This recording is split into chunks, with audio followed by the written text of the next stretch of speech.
ultimately decided no, he didn't, right? Well, these tensions are not new. Nationwide, blacks are actually stopped, searched, and arrested and imprisoned at rates higher than people of other races. A USA Today analysis using arrests reported to the federal government in 2011 and 2012 found that those inequalities are far wider in many cities across the country, from St. Louis to Atlanta to Dearborn, Michigan. This takes us to a story in Dearborn, actually. A dozen people stood or slumped on benches before sunrise at Dearborn in a recent morning, waiting for officers to unlock the doors of the 19th District Court, where they had been summoned to answer traffic citations and petty criminal charges. Almost everyone who lives in Dearborn is white, including a large population of Arabs, oddly enough. Almost everyone waiting in the morning was black. You see who's going in there. I guarantee they don't live here, Lawrence Wynn, who is black, said, looking at the line outside the courthouse doors. Most days, Wynn said he detours around Dearborn on his way home from his job at Suburban Auto Plant. It makes the journey half as long, but I'd rather do that than have to come through Dearborn at night, he says. Dearborn police officers and officials say that's simply not true. The city's police chief, Ronald Haddad, said the arrest rates are skewed because many of the people his officers arrest don't live in the city. They're picked up at the shopping mall on their way to work or simply when they're driving through. Some are detained by private security officers before police even ever arrive, meaning police would have no chance to single them out, making a choice to arrest them. Haddad said it's unfair to measure his officers' work against the city's demographics. We treat everyone the same, he says. More than half the people Dearborn police arrested in 2011 and 2012 were black, however, according to reports that were submitted to the FBI. By comparison, about 4% of the city's residents are black, and as are about a quarter of the people who live in metropolitan Detroit. Over those 2 years, the department reported arresting 4,500 black people, 500 more than lived in the city. As a result, the arrest rate for blacks compared with the city's population was 26 times higher than people of other races, but it's been qualified with the fact that these people aren't from the metropolitan area. There is a disparity. We feel like it's racial in a lot of cases, says Brian Allen, who said he's planning to move his family out of neighboring Dearborn Heights as soon as his youngest daughter graduates from Dearborn High School. Allen and his wife, Shelley, said they have their own reasons to be mistrusting. 7 years ago, after Dearborn police shut down a party at a local banquet hall that got out of hand, officers brought their daughter and 3 other black teens to the police station. A white friend came with them because she had planned a ride home with the girls. What happened next became the subject of a federal lawsuit. The girls charged that the officers took the white teen to the lobby to call her parents, but brought the 3 of the black teens to the back of the station where they were locked up and searched. When one of the girls asked why they were being brought to the back doors, one of the officers replied, quote, "Trash in, trash out," according to court records. None of the girls were actually ever charged with a crime, and the suit was ultimately settled out of court. Well, now we move to large gaps with no easy answers. To measure the breadth of arrest disparities, USA Today examined data that police departments report to the FBI each year for each agency. They compared the number of black people arrested during 2011 and 2012 with the number who lived in the area the department protects. The FBI tracks arrests by race. It does not track arrests of Hispanics. The review did not include thousands of similar or smaller departments or agencies that serve the area with only a small black population. Also, it did not include police agencies in most parts of Alabama, Florida, Illinois, because those states had not reported complete arrest data to the FBI. The subsequently remaining statistics that the review showed were that blacks are more likely than others to be arrested in almost every city for almost every type of crime. Nationwide, black people are arrested at higher rates for crimes as serious as murder and assault and as minor as loitering and marijuana possession. Arrest rates are particularly lopsided in some pockets of the country, including St. Louis, Missouri suburbs near Ferguson. In St. Louis County alone, more than 24 police departments had arrest rates more lopsided than Ferguson's. In nearby Clayton, Missouri, for example, Only about 8% of residents are black, compared with about 57% of people that are of the people that the police arrested, according to the city's FBI reports. Clayton Police Chief Kevin Murphy said in a prepared statement that Ferguson has laid bare to the fact that everyone in law enforcement needs to take a hard look at how we can better serve our communities and address any disparities that have existed in our departments for too long. And deep disparities show up even in progressive university towns. Yes, police in Berkeley, California and Madison, Wisconsin arrested black people at a rate more than 9 times higher than members of other racial groups. Madison Police Chief Michael Koval said that most of the arrests happen in the poorest sections of the city, which are disproportionately black, and where some residents have pleaded for even more police presence.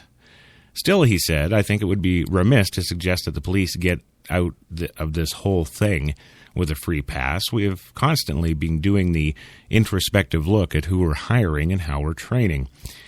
Arrest rates are lopsided almost everywhere. Only 173 of the 3,538 police departments that were examined arrested black people at a rate equal to or lower than other racial groups. Now, Philip Goff, president of the University of California, Los Angeles Center for Policing Equity, said such comparisons are seductively misleading because they say more about how racial inequities play out than what actually causes them. Yeah. Those disparities are closely tied to other social and economic inequities, he said, and like most things that involve race, they defy simple explanations. There is no doubt a significant degree of law enforcement bias as an engine for this, but there's also no controversy that educational quality and employment discrimination lead to this, he says. It's not an indicator of how big of a problem there is with the police department. It's an aggregator of what's going on in the community. Still, he said, there is some level of disparity that is, of course, a warning sign. Whatever the causes, Harris said that such pronounced disparities have consequences. Believe me. The people who are subject to this are noticing it, and they're noticing it not just individually, but as groups. It gets talked about, handed down, and it sows distrust of the whole system, he says. Yeah, so there we go. We're going to go for our first 2-minute commercial break. When we come back, we're going to get a little bit more into Detroit and some fighting. There's some fighting words going on. So we'll be back in 2 minutes, gang. And you are listening to Crash Talk with Christopher John Taylor, a.k.a. Crash Jesus, on HTLA Radio 1, New York.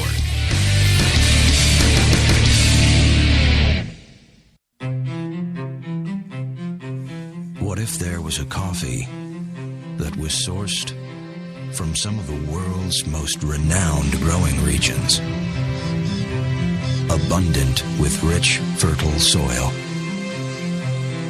What if this coffee was picked at the perfect moment, then packed meticulously and shipped carefully to be roasted under the watchful eye of coffee masters?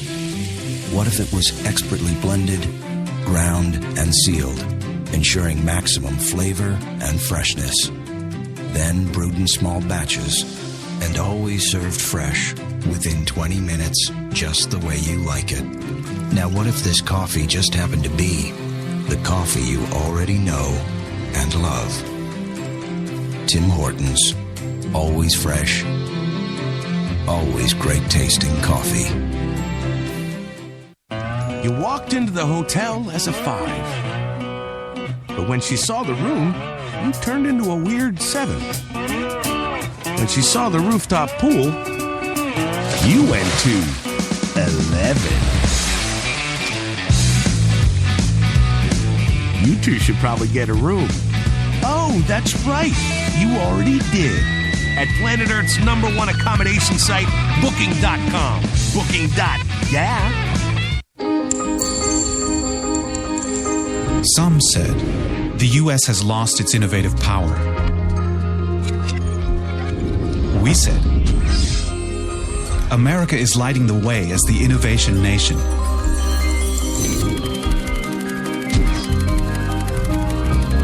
Singular insights, Superior execution. That's the power of global connections.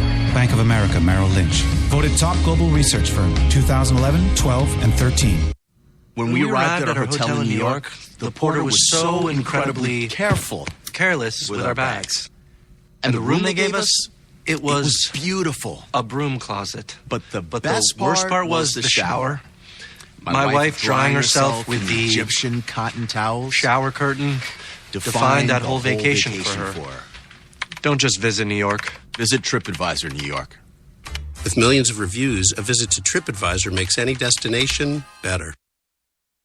The hot new accessory, brows that wow. New from Maybelline, New York, it's Brow Drama, our first sculpting ball brush with tinted gel. Just sweep, then sculpt for bolder, sculpted brows. New Brow Drama. Get the look at Maybelline.com. Maybe it's Maybelline. We're New York's best talk radio, HTLA Radio 1.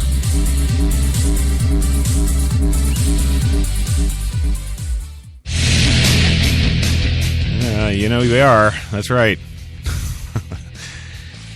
HTLA Radio 1 New York.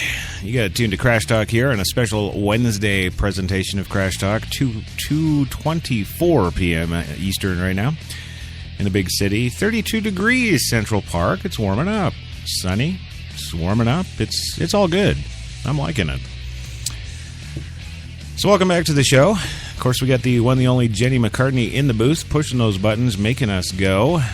We've got the Crash Talk kids are in the house too, so don't you worry about them. They're here. So we're talking the race wars. Yeah, the Ferguson, the disparity, the police, the man, Black Lives Matter, all that good stuff. Because you know they do, don't they? Well, wait a minute. I actually have a question about that. If Black Lives Matter, why do they need a T-shirt? Well, just think about that for a minute. I'm not saying this stuff because I'm, the next leader of the KKK.